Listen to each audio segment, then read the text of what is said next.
Artificial intelligence అనగానే మనకేం గుర్తొస్తుంది? చాట్బాట్లు, ఇమేజ్ జనరేటర్లు, అంతే కదా. కానీ అదంతా కథకు ఆరంభం మాత్రమే. మనం ఇప్పుడు చూస్తున్నది పైపైన మాత్రమే. ఏఐ ప్రయాణంలో ముందుకు వెళ్తూ మన ఊహకు కూడా అందని 5 దశలున్నాయి.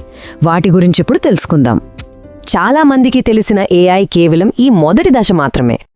కానీ అసలు కథ ఇక్కడి నుండే మొదలవుతుంది. ఈ ఏఐ ప్రయాణంలో మనం ఇంకా చూడని మరో 4 దశలున్నాయి. అవి టెక్నాలజీ భవిష్యత్తును పూర్తిగా మార్చేయగలవు. సరే, ఇది మన ప్రయాణానికి ఒక రూట్ మ్యాప్ అనుకోవచ్చు. మనమిప్పుడు వాడుతున్న సాధారణ లాంగ్వేజ్ మోడల్స్తో మొదలుపెట్టి మన కోసం పనులు చేసే ఏజెంట్ల వరకు వెళ్ళి చివరికి మన ఊహకందని సూపర్ ఇంటెలిజెన్స్ స్థాయి వరకు వెళ్తాం. ఒక్కో దశను వివరంగా చూద్దాం, పదండి. ముందుగా మనందరికీ బాగా తెలిసిన మొదటి దశతోనే స్టార్ట్ చేద్దాం. అదే లార్జ్ లాంగ్వేజ్ మోడల్స్ లేదా సింపుల్గా LLMs. దీని పనితీరు మనందరికీ తెలిసిందే. ఉదాహరణకి ChatGPT లేదా జెమినాయ్ తీసుకోండి. మనం ఒక ప్రశ్న అడుగుతాం, అది సమాధానం ఇస్తుంది. చాలా సింపుల్ కదా. చాలామంది ఏఐ అంటే ఇదే, ఇక్కడితోనే అయిపోయింది అని అనుకుంటారు. కానీ నిజానికి ఇది రాబోయే పెద్ద మార్పులకి కేవలం ఒక పునాది మాత్రమే. అసలైన ప్రయాణం ఇక్కడి నుండే మొదలవుతుంది. ఇప్పుడు మనం 2వ దశలోకి అడుగు పెడుతున్నాం, ఏజెంటెక్ ఏఐ. ఇక్కడి నుండే ఏఐ అసలు సత్తా ఏంటో బయటపడుతుంది. ఎందుకంటే ఇది కేవలం సమాధానాలు చెప్పడమే కాదు, మన కోసం పనులు కూడా చేస్తుంది. ఇక్కడే అసలు మార్పుంది. మొదటి దశలోని ఏఐ కేవలం సమాచారమిస్తే, ఈ 2వ దశలోని ఏఐ ఏకంగా పనులను పూర్తి చేస్తుంది. అంటే ఇది మనకు జవాబులిచ్చే అసిస్టెంట్ కాదు, మన కోసం పనిచేసే ఒక ఏజెంట్ అన్నమాట. సో ఇక్కడ మన ఆలోచించే విధానమే పూర్తిగా మారిపోతుంది. ఈ ప్రశ్నకు సమాధానం ఏమిటి అని అడగడం మానేసి, నా కోసం ఈ పని పూర్తి చెయ్య అని ఆదేశించగలుగుతాం. ఒక రకంగా చెప్పాలంటే ఏఐకి ఒక జాబ్ ఇవ్వడం లాంటిది. ఇది ఏదో సైన్స్ ఫిక్షన్ కథ కాదు. మనం ప్రస్తుతం ఈ 2వ దశలోనే ఉన్నాం. అడ్వాన్స్డ్ ఏఐ సిస్టమ్స్ ఇప్పటికే మన కోసం కొన్ని పనులను చేసే ఏజెంట్లుగా మారిపోతున్నాయి. సరే, ఇప్పుడు ఇంకొక అడుగు ముందుకు వేద్దాం. 3వ దశ. ఇక్కడ ఒకే ఏఐ ఏజెంట్ ఉండదు, చాలా ఏజెంట్లు ఒక టీంలా కలిసి పనిచేస్తాయి. ఒక్కసారి ఊహించుకోండి, ఒక ఏఐ ఏజెంట్కు బదులుగా ఒకరితో ఒకరు మాట్లాడుకుంటూ కలిసి పనిచేసే ఓ 20 ఏజెంట్లుంటే ఎలా ఉంటుంది? ఇది ఒక పూర్తిగా ఆటోమేటెడ్ వర్క్ ఫోర్స్ లాంటిది. ఉదాహరణకు, ఒక ఏజెంట్ ఒక టాపిక్పై రీసెర్చ్ చేస్తుంది.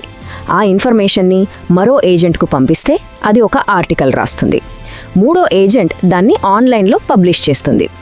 ఇలా అవి ఒకదానికొకటి పనులు అప్పగించుకుంటూ ఒక పూర్తి ప్రాజెక్ట్ను నడిపిస్తాయి. ఈ మొత్తం ప్రాసెస్లో అత్యంత ముఖ్యమైన విషయం ఏంటంటే, మనిషి ప్రమేయం దాదాపుగా ఉండదు. మొత్తం వర్క్ ఫ్లో స్టార్టింగ్ నుంచి ఎండింగ్ వరకు పూర్తిగా ఆటోమేట్ అయిపోతుంది. ఇది కేవలం థియరీ కాదు. ఇలాంటి మల్టీ ఏజెంట్ సిస్టమ్స్కి కావాల్సిన టెక్నాలజీని ప్రపంచవ్యాప్తంగా ఇప్పటికే నిర్మిస్తున్నారు. మనం అనుకున్న దానికంటే వేగంగానే ఈ దశ మన ముందుకు రావచ్చు. ఇక ఇప్పుడు మనం 4వ దశలోకి ప్రవేశిస్తున్నాం. టెక్ ప్రపంచంలో ప్రస్తుతం హాట్ టాపిక్ ఇదే, AGI అంటే ఆర్టిఫిషియల్ జనరల్ ఇంటెలిజెన్స్. అసలు AGI అంటే ఏంటి? సింపుల్గా చెప్పాలంటే ఇది మనుషుల్లాగే ఆలోచించగలదు, నేర్చుకోగలదు, ఇంకా సమస్యలను పరిష్కరించగలదు. మానవ మేధస్సు స్థాయికి చేరుకోవడం లేదా దాన్ని దాటిపోవడం అన్నమాట. దీని సామర్థ్యాలు అపారమైనవే. ఇది ఒక శాస్త్రవేత్తలా కష్టమైన విషయాలను విశ్లేషించగలదు, ఒక ఆర్టిస్ట్లా క్రియేటివ్గా ఆలోచించగలదు, ఒక సీఈఓలాగా స్ట్రాటజిక్ నిర్ణయాలు తీసుకోగలదు. ఇక్కడే మామూలు ఏఐకి AGIకి మధ్య ఒక పెద్ద తేడా ఉంది. సాధారణ ఏఐకి మనం ఒక పని నేర్పించాలి, కానీ AGI అచ్చం మనుషుల్లాగే తనంతట తానుగా అనుభవం ద్వారా కొత్త విషయాలను నేర్చుకుంటుంది. కానీ ఇక్కడ విచిత్రమైన విషయం ఏంటంటే, మనం ఇప్పటికే AGIని సాధించామా లేదా అనే దానిపై ఎక్స్పర్ట్స్ మధ్య కూడా ఒక క్లారిటీ లేదు. కొందరు అవునంటే మరికొందరు కాదంటారు.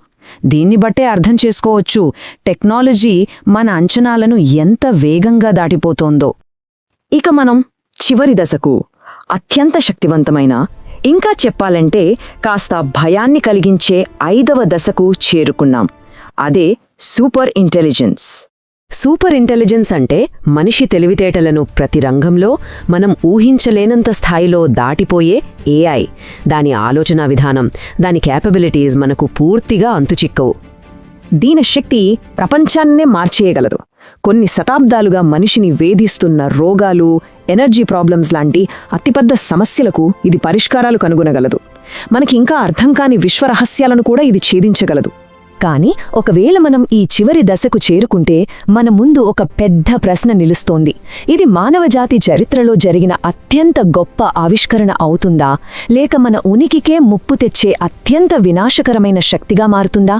ఈ ప్రశ్నకు సమాధానం భవిష్యత్తులోనే ఉంది. Star Hindis, your digital ecosystem perfectly across India and globally in all languages.